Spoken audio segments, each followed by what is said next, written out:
It's time once again for everybody to come aboard that one and done train. Welcome to One and Done. Bienvenidos a todos a One and Done, your fast break of college basketball información on this edition of the program.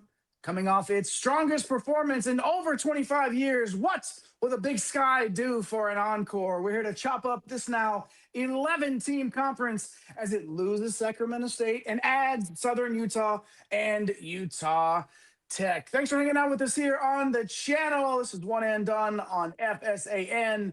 And my name is Jay Heinrich, the conductor of the aforementioned One and Done train. Joined tonight on your viewing device by the man known around here as El Capitan himself, the captain of the One and Done ship at MC Holland 34 on X, the OG Money Mike, Mr. Mike Holland. Mike, it is Big Sky time. What it do?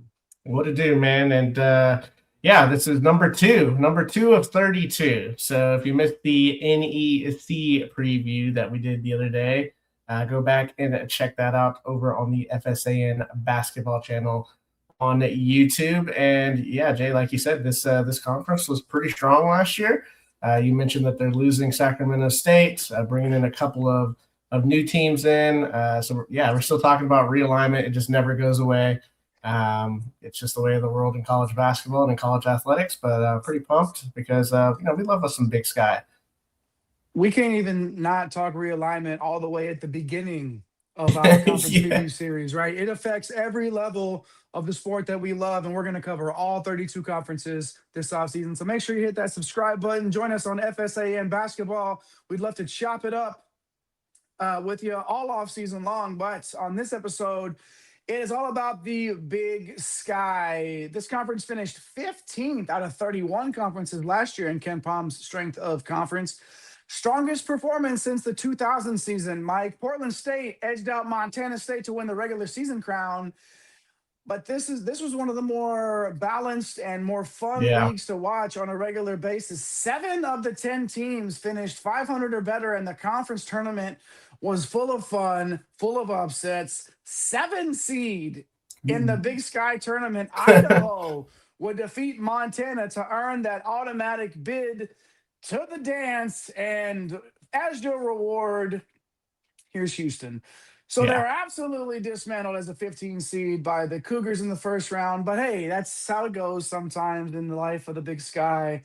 But still a very, very strong performance for the conference last season overall. They'll look to repeat that this coming season, Mike. So I think we should go ahead and get right into our tiers now. For those of you, if this is your first time joining One and Done, for our conference preview shows, we like to put everything into a low, mid, and high tier, right? And we'll start with the low tier. Yeah. I like to call it the foundation because if you know me, I am just such a super positive person. Anyways, the low tier, the foundation of this conference, Mike, and we're going to really see the majority of the teams that we're going to talk about tonight sort of down here settling in at the bottom. Why don't we start with Idaho State, the Bengals, Mike, who went 5-13 in conference last season? Yeah, so I think this year, looking at it, man, it's going to be a little more unbalanced. You mentioned that there were 7 teams that finished 500 or above. We're going to have quite a few teams in the low tier, and as we get to the top, you're only going to see a couple. So, yeah, Idaho State down here in this foundation tier. Coach Ryan Looney, he's coming into year 8, and look, it hasn't been pretty. Like, let's be real with this thing. It's a tough place to win at, just with the resources, so unfortunately, he got that working against him. I got a couple of guys returning. He's got a wing, Lachlan Brewer, who's coming back, but it's pretty much a brand new roster. A bunch of D2 JUCO guys, a whole lot of freshmen on this roster. The biggest thing for this team last year, man, they couldn't defend, and it looks like that's going to continue, man. So at Idaho State down here, Southern Utah, the Thunderbirds, man, what a mascot. You got Coach Rob Jeter. Has really struggled since taking over the program. Todd Simon was really successful. He replaced Todd Simon, but the move, from the WAC, 11th in Ken Palm strength of conference to the Big Sky, right? I mean, it's not a huge dip. You mentioned the Big Sky was 15th in Ken Palm's strength of conference metrics, so kind of right there in the mid section of all the conferences there. But this is obviously going to be a little bit easier to maybe handle for Coach Jeter going forward. But when you look at it, man, there's just not a lot to build off of, man. It's another newer roster. I do like this addition, Jawan Nichols from Tennessee Tech. He averaged 11 points, 5 boards. He has a JUCO transfer in Anthony Breland. He was a top 100 player in the rankings there. So, yeah, I think of all the teams that we're going to talk about in this tier, Jay, this is probably the one that I could see having some potential to maybe move up into a mid-tier. And then you got UNC Greensboro transfer, Jordan Brown, kind of a wild card. He didn't play last season. So you're kind of getting one of those guys, that projects to play pretty well, but we just haven't seen him in over a year. So I think there's some upside here, but, man, they're going to be a small team. Defensively, those projections are pretty rough too. And then you look at NAU, Northern Arizona Lumberjacks, man. So Shane Burkhardt, he hasn't cracked 500 in conference play during his 8 years.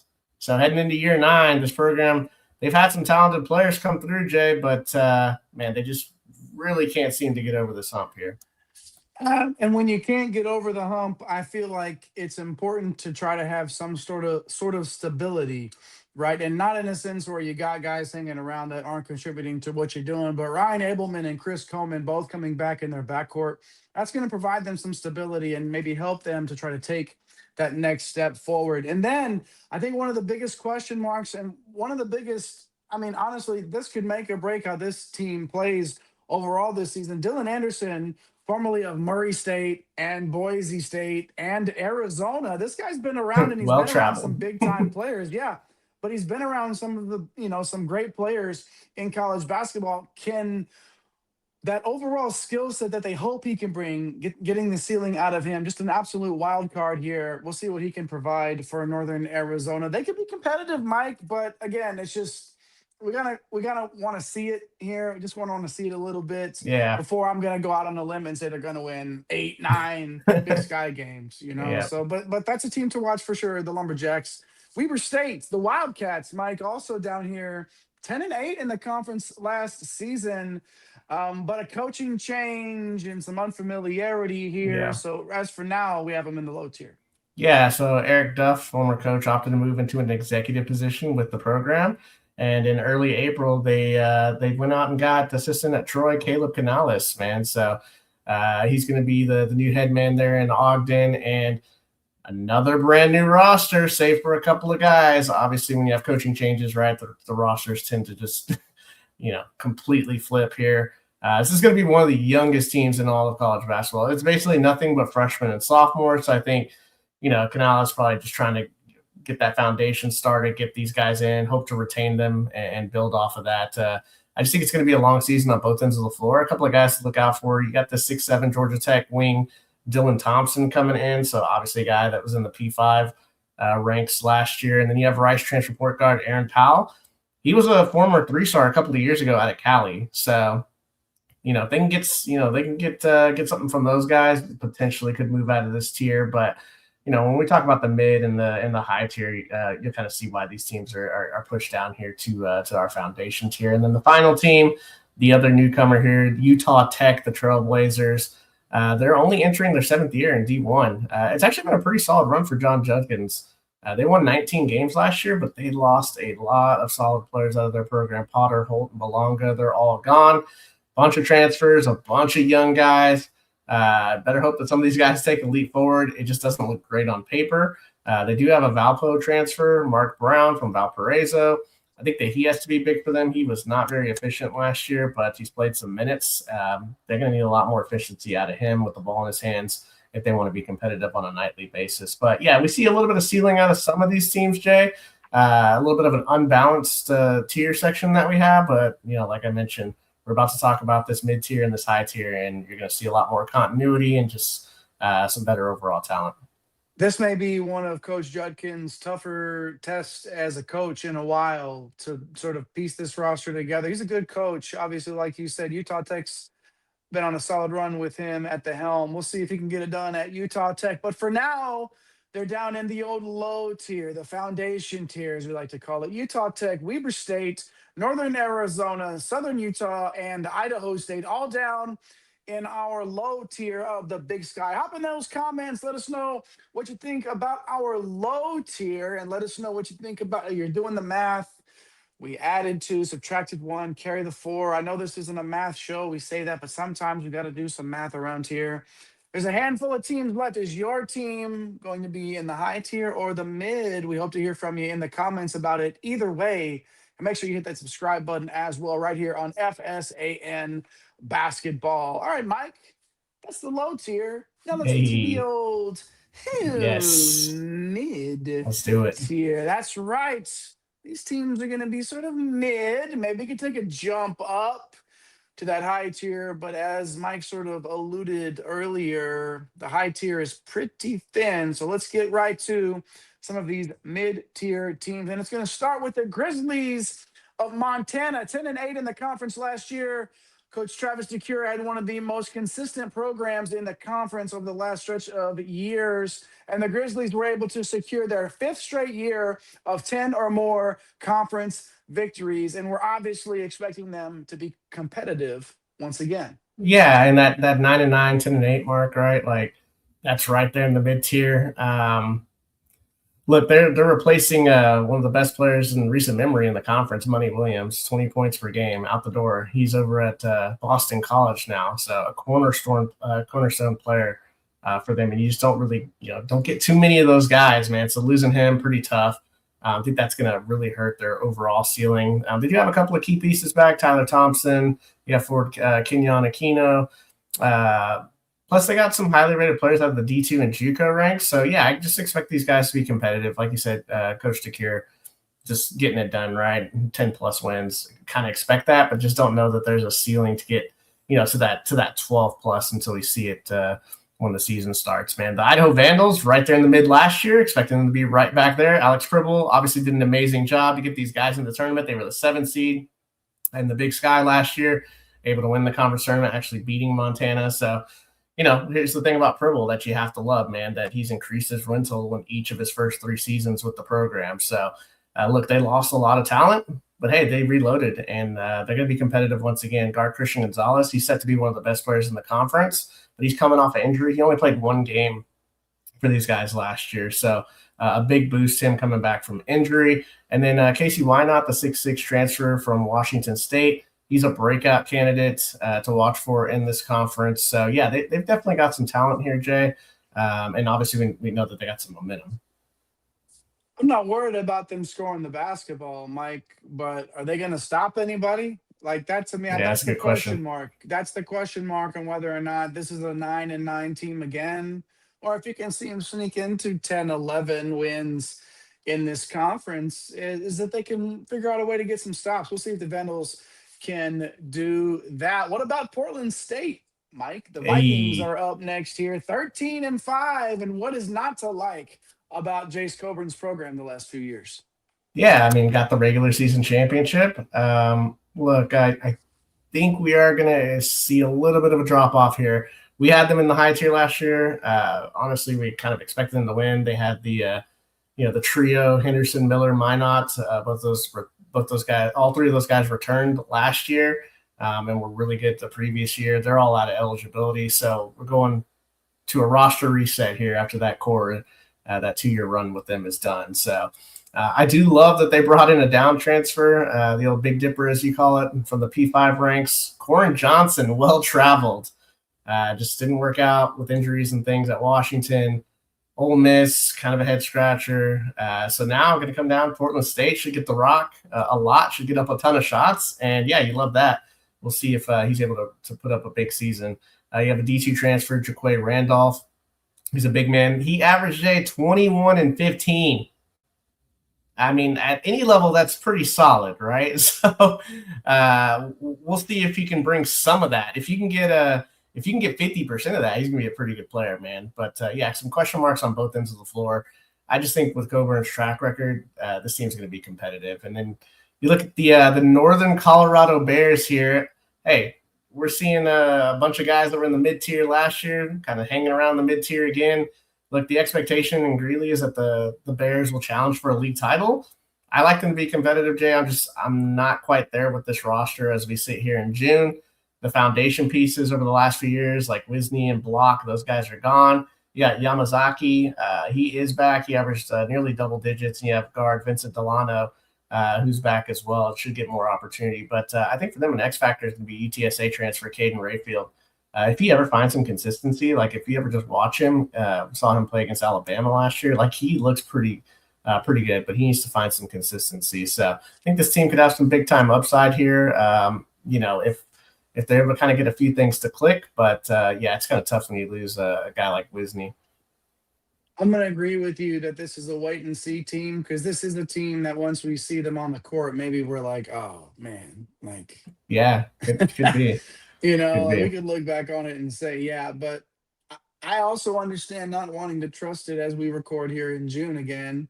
On Bisk Sky night on one and done with FSAN basketball. So that closes out our mid-tier. Corin Johnson averaged 11 points 3 seasons ago. Yeah. In the Power 5 basketball. Yeah.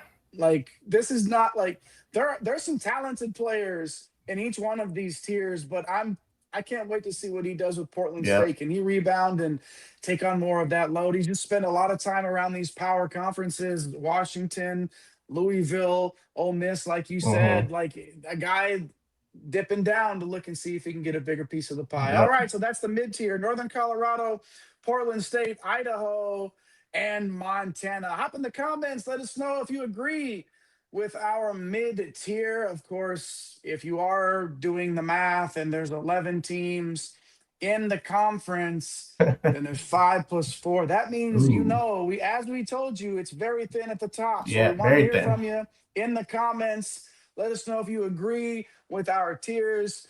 We had 25 out of 31 champs in the high tier last year, Mike, I believe. So we had a pretty good hit rate on that. But it's pretty narrow options here this season, as we only have 2 teams. So let's get to that high tier. Mike, please don't blare on that. Eastern Washington Eagles here, 11-7 in the conference last year. Dan Monson's second year with the Eagles was much better than the first, thanks to a huge February. Yeah, and that momentum that they got late last season, they're obviously looking to carry that into this year. And it helps, Jay, when you have the best front court in the conference. Alton Hamilton, the fourth, is coming back. 13.5 points, 6 boards. Oh, by the way, shot 36% from 3. And then you have Emmett Marquardt, who did more run here, but he averaged 5.5 points and shot 36% from 3.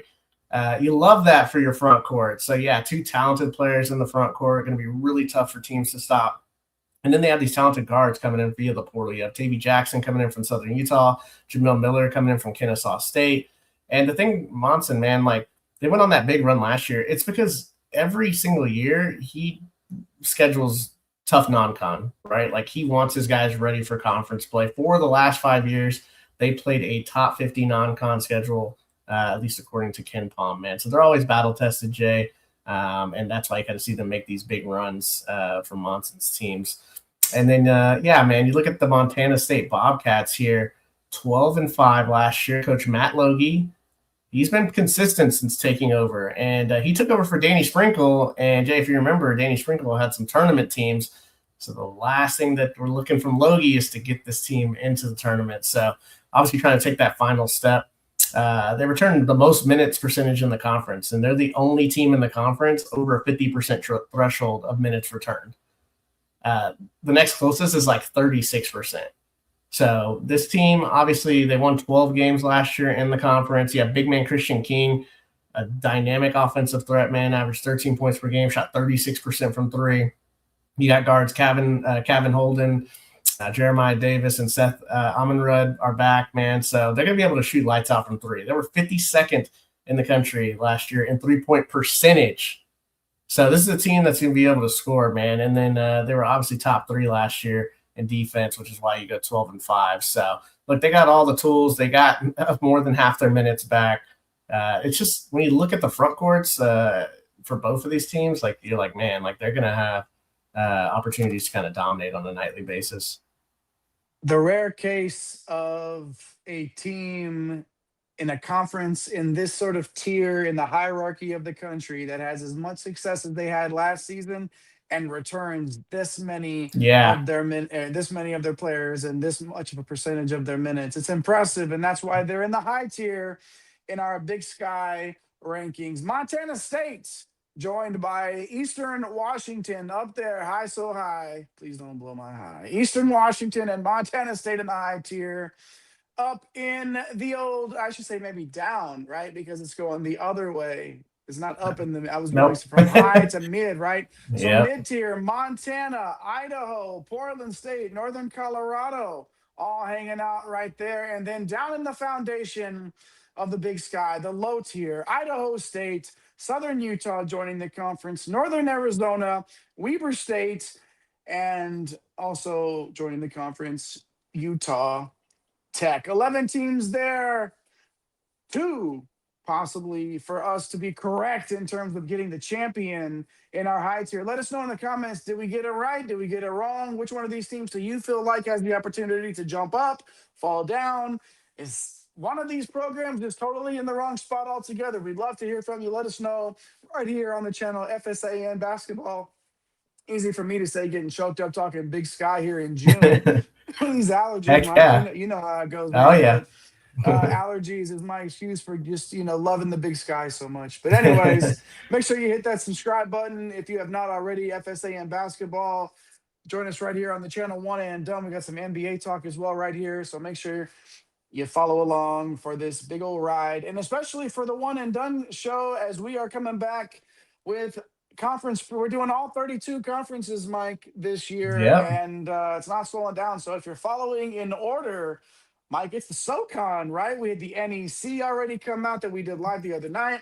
Yep. Big Sky on this edition of the show, and then the SoCon up next. So we know the loyal One and Done universe has been hanging out and will travel along. But even if you're watching this in like August or September, show us some Yeah. love. Hit Yeah. those like and subscribe buttons. Me and Mike hanging out with you. Nate pushing the buttons. Eric the Blue getting it done behind the scenes as well. So shout out to everybody for hanging out with us. Big Sky, this is like, if you're watching Big Sky conference preview stuff in June when we're recording this, shout out to you. You are one Yeah. of us. One Yeah. of One us. of us. But even if you're watching this July, August, next February, who cares? We'd love to hear from you in the comments, and we'd love to hit that if you'd hit that subscribe button for us as well. So until next time, the man sharing your viewing device with me right there, he's El Capitan himself, the captain of the One and Done ship. Tell somebody that you love them. Take care of yourselves. All right. Until next time, my name's JAYHEINRICH. Come again. We'll see you.